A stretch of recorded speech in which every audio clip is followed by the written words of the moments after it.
Hello, hello, bonjour à tous et à toutes. On se retrouve dans ce format de vidéo sur les jeux que j'hésite à acheter, les jeux qui me font de l'œil. Aujourd'hui, j'ai sélectionné 5 jeux qui me donnent envie d'essayer.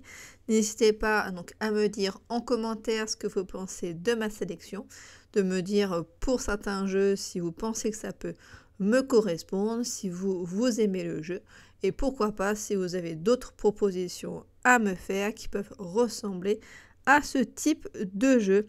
Donc là, une sélection de 5 jeux, plutôt des petits formats en moyenne. Donc on commence avec My City Roll and White, un jeu à partir de 10 ans pour des parties à 1 jusqu'à 12 joueurs. Moi, c'est surtout pour y jouer en solo, après avoir en duo ou en multi. Mais de base, je prends plutôt pour le solo, pour des parties d'environ 20 minutes. Donc Ludum nous dit que c'est un jeu avec du combo, un jeu à campagne, un roll and white. Alors s'il me donne envie, c'est parce que j'avais bien aimé jouer à My City, donc on va dire le grand frère, qui n'est pas du tout un roll and white, qui se joue qu'à partir de 2 joueurs. Et d'ailleurs, j'étais un peu frustrée parce qu'il me manquait ce mode solo. Là, actuellement, avec Karine, on joue à My Island. Et voilà, c'est un jeu que j'aime bien et parfois j'ai envie de poursuivre la campagne. Mais bon, on a fait commencer à 2 et puis il n'y a pas de mode solo. Donc c'est pour ça que celui-ci me trotte un petit peu dans la tête. Alors, pour vous expliquer un petit peu, c'est un jeu qui va se jouer en campagne, où progressivement on va façonner nos notre village, en fait notre ville, avec des lancers de dés et avec des choix stratégiques que l'on va devoir faire. Après, comme je n'y ai pas joué, je ne peux pas non plus vous donner une version pour l'instant très détaillée, mais si jamais je l'acquiers, vous aurez donc plus d'informations dans une prochaine vidéo. Donc ce qui me plaît, c'est le côté petit jeu, le fait qu'il y ait du coup le mode solo qui me manquait dans My City. Ça change quand même suffisamment parce qu'on est sur du roll and white, donc avec du lancer de dés. Donc je me dis pourquoi pas, en plus c'est à campagne, donc à mon avis ça peut que me plaire. Donc voici pour My City, donc un jeu édité par Yellow et de donc Rainer Knizia et illustré par Michael Menzel. Autre jeu qui me donne envie, Conservas, viré en haute mer dans ce backbuilding de Scott Alms. Je ne sais pas exactement comment on le prononce, mais qui est un auteur de jeux très connu pour les jeux en solo. Alors Conservas, il me donne envie depuis un moment, je crois qu'il est en campagne de financement participatif. Et puis donc dans certaines vidéos, il était un peu critiqué pour le côté un peu trop simple. Donc c'est pour ça que je ne m'étais pas plus penchée dessus. Mais il me trotte quand même dans la tête depuis un moment. Donc c'est pour ça que ça me donne quand même envie de me pencher dessus et de l'essayer. Donc Conservas. Donc Ludum dit que c'est un jeu de combo, un jeu de backbuilding. On est sur un jeu à partir de 10 ans. Et un jeu du coup purement solo cette fois-ci.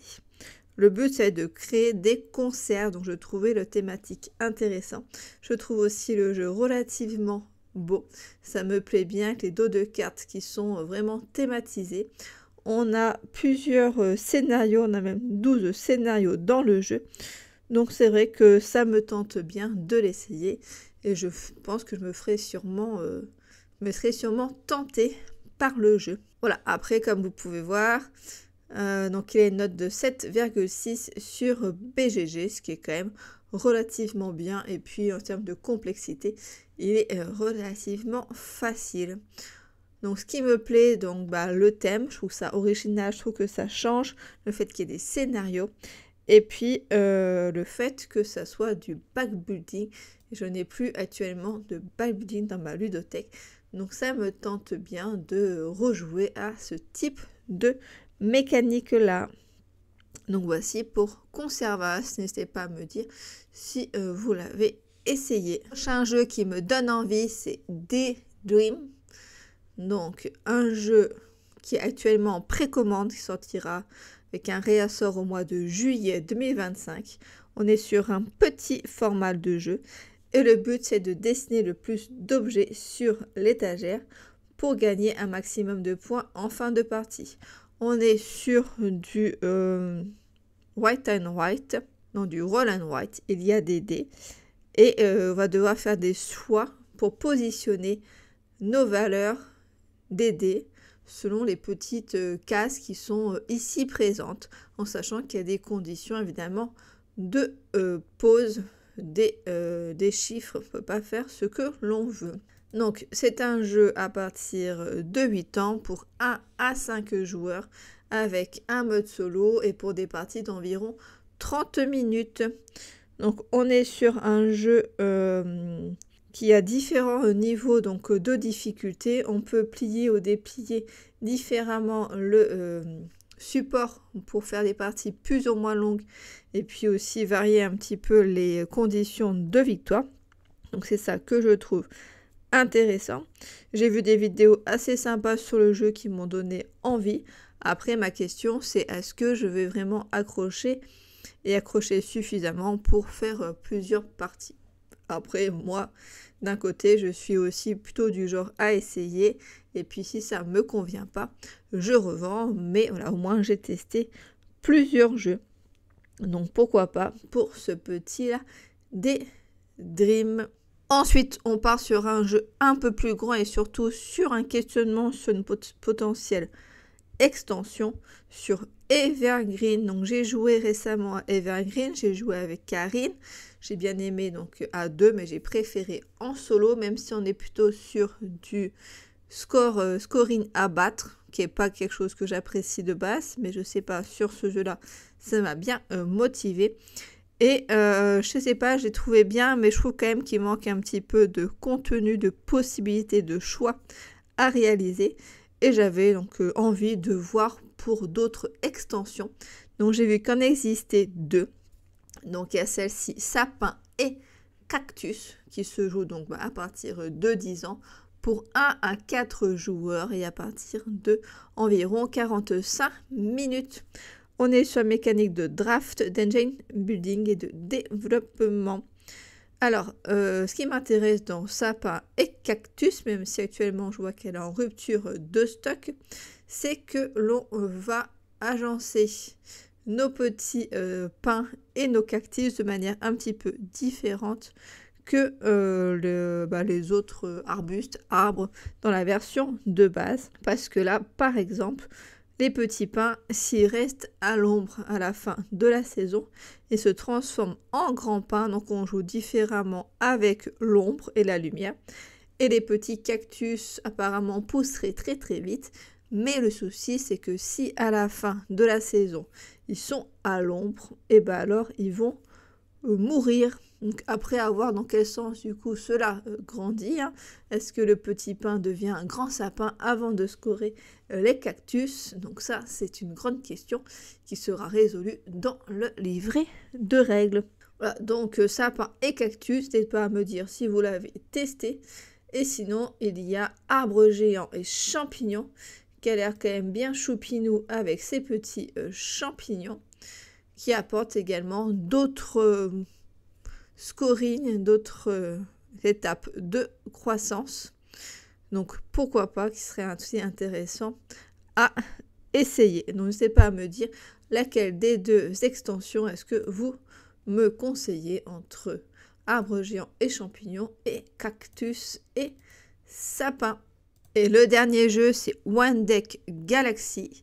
J'avais beaucoup aimé One Deck Donjon, et comme je vois que ça ressemble à peu près, en tout cas visuellement, et qu'il est quand même un petit peu comparé, je me dis pourquoi pas One Deck Galaxy.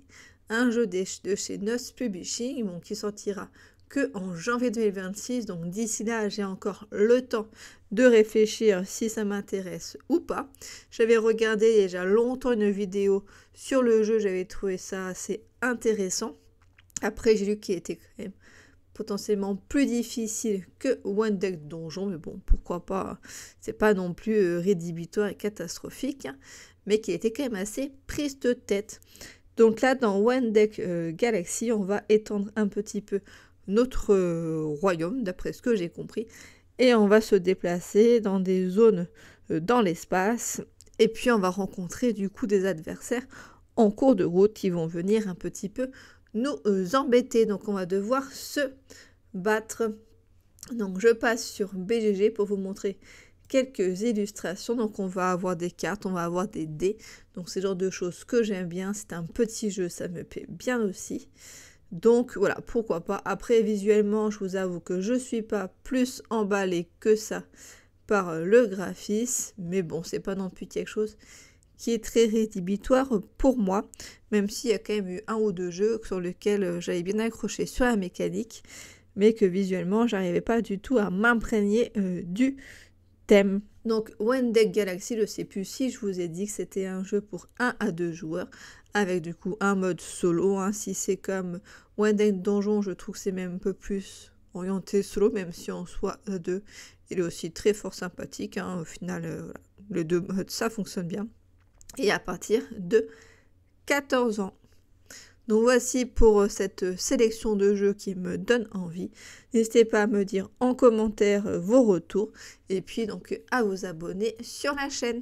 Merci beaucoup et à bientôt.